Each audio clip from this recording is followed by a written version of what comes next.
Yunus sir বলেছিলেন যে আওয়ামী লীগ তার স্থগিত হয়েছে, আবার তারা পেতেও পারে।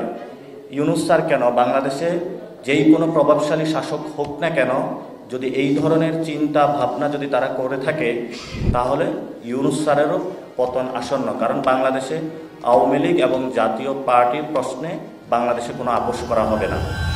2024 সালের 5 আগস্টের গণঅভ্যুত্থানের পর থেকে মোদী সরকার একযোগে কাজ করে যাচ্ছে বাংলাদেশের আওয়ামী লীগকে পুনর্বাসন করার জন্য। ঠিক একই সুরে এখন কথা বলছেন ডক্টর মোহাম্মদ ইউনূস। সম্প্রতি এক সাক্ষাৎকারে তিনি বলেছেন, আওয়ামী লীগকে নিষিদ্ধ করা হয়নি, যে কোনো সময় কার্যক্রম সচল করা হতে পারে। সামনেই নির্বাচন, আর ঠিক এই সময়েই এমন এক বার্তা ইঙ্গিত করছে যে মোদী এবং অন্তর্বর্তী সরকারের মধ্য থেকেই একটি দল আওয়ামী লীগকে আবারও বাংলাদেশে তার ঘাঁটি গড়ে তোলার জন্য কাজ করছে। গত 22 সেপ্টেম্বর অনুষ্ঠিত 80তম জাতিসংঘ সাধারণ পরিষদের অধিবেশনে বাংলাদেশের অন্তর্বর্তী সরকারের প্রধান উপদেষ্টা ডক্টর মোহাম্মদ ইউনূসের সাথে ছিলেন এনসিপি থেকে আক্তার হোসেন ও ডক্টর তাসনিম জারা, বিএনপি থেকে মির্জা ফখরুল ইসলাম আলমগীর এবং জামায়াত ইসলামীর ডেপুটি আমির সাইদ আবদুল্লাহ মোহাম্মদ তাহের। জাতিসংঘ সাধারণ পরিষদের অধিবেশনের ফাঁকে জিটিওকে দেওয়া এক সাক্ষাৎকারে সাংবাদিক মেহেদী হাসানের প্রশ্নের জবাবে অন্তর্বর্তী সরকারের প্রধান উপদেষ্টা ডক্টর মোহাম্মদ ইউনূস বলেন, আওয়ামী লীগকে সরকার নিষিদ্ধ করেনি, এমনকি তাদের রেজিস্ট্রেশনেও স্থগিত করা হয়নি, যে কোনো সময় কার্যক্রম সচল করা হতে পারে। আওয়ামী লীগকে নিয়ে প্রধান উপদেষ্টার এমন মন্তব্যে ক্ষোভ প্রকাশ করেছেন গণ অধিকার পরিষদের সাধারণ সম্পাদক মোহাম্মদ রাশেদ খান। তিনি নিজের ফেসবুকে লেখেন, অন্তর্বর্তী সরকারের কোনো একজন উপদেষ্টাকে আওয়ামী লীগের প্রধান হিসেবে দায়িত্ব দেওয়া হতে পারে, এমনকি প্রধান উপদেষ্টা চাইলে নিজেও এই দায়িত্ব নিতে পারেন। তার অভিযোগ, সাংগঠনিক কার্যক্রম নিষিদ্ধের নামে জনগণের চোখে ধুলো দেওয়ার চেষ্টা চলছে। ইতিহাসও দেখায় বাংলাদেশের রাজনীতিতে আওয়ামী লীগের নিষিদ্ধতা নতুন ঘটনা নয়। 1958, 1971 এবং সর্বশেষ 2025 সালের 10 মে আওয়ামী লীগকে নিষিদ্ধ করা হয়।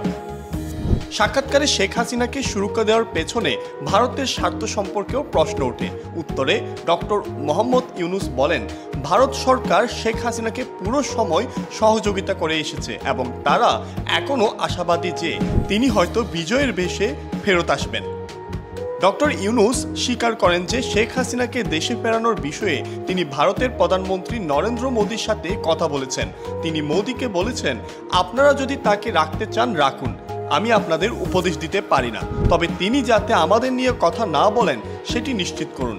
এর উত্তরে মোদী জানান, সামাজিক মাধ্যমকে আমি নিয়ন্ত্রণ করতে পারি না। বাংলাদেশের রাজনীতিতে নির্বাচন ঘিরে চলছে তীব্র তোড়জোড়, আর ভারতের রাজনীতিতে সামনে চলে এসেছে তথাকথিত হাসিনা ফ্যাক্টর। নরেন্দ্র মোদীর প্রশাসন অনুপ্রবেশকারী ঠেকানোর নামে মূলত মুসলিমদের ওপর নিপীড়ন শুরু করেছে বলে অভিযোগ উঠছে। এর কারণেই ভারতের বিরোধী দলগুলো ক্রুদ্ধ হয়ে উঠেছে এবং তারা দাবি তুলছে বাংলাদেশ থেকে পালিয়ে আসা শেখ হাসিনাকে সবার আগে ফেরত পাঠানোর জন্য। সাম্প্রতিক সময়ে অবৈধ অভিবাসী বিতাড়নের নামে ভারত অতিরিক্ত কঠোর পদক্ষেপ নিয়েছে। বাংলাভাষী কেউকে পেলেই বাংলাদেশি আখ্যা দিয়ে সীমান্তে পুশ ইন করা হচ্ছে। এর সঙ্গে মুসলিমদের বিরুদ্ধেও আক্রোশ প্রকাশ করা হচ্ছে। সম্প্রতি বিজেপি অভিযোগ করেছে যে বিহারের সীমাঞ্চল অঞ্চলে অবৈধ বাংলাদেশি অনুপ্রবেশকারীরা বসবাস করছে। উল্লেখ্য, গত বছরের 5 আগস্ট ছাত্র জনতার গণঅভ্যুত্থানের মুখে শেখ হাসিনা দেশ ছেড়ে ভারতে পালিয়ে যান। এরপর থেকেই নয়াদিল্লির একটি সেফ হোমে তাকে আশ্রয় দিয়েছে মোদী সরকার। অথচ একই সময়ে ভারতের সাধারণ মুসলিম নাগরিকদেরই বাংলাদেশি আখ্যা দিয়ে সীমান্তে ঠেলে দিচ্ছেন তিনি। আওয়ামী লীগের বৈধতা থাকা সত্ত্বেও কার্যক্রম স্থগিত, গোপন ষড়যন্ত্র এবং ভারতের ভূমিকাকে মিলিয়ে দেখা যায় যে বাংলাদেশের রাজনীতি এখন তীব্র অস্থির এবং অপ্রত্যাশিত মোড় নিচ্ছে। প্রশ্ন থেকে যায়, এই পরিস্থিতিতে আওয়ামী লীগ কি পুনরায় শক্তিশালীভাবে রাজনীতিতে ফিরে আসতে পারবে, নাকি এটি দেশের রাজনৈতিক দৃশ্যপটে স্থায়ীভাবে ক্ষতিগ্রস্ত হয়ে যাবে? আপনার কি মতামত কমেন্ট করে আমাদের জানান এবং ভিডিওটি ভালো লাগলে লাইক, শেয়ার, সাবস্ক্রাইব করে বেল বাটনটি চাপ দিতে ভুলবেন না। ধন্যবাদ।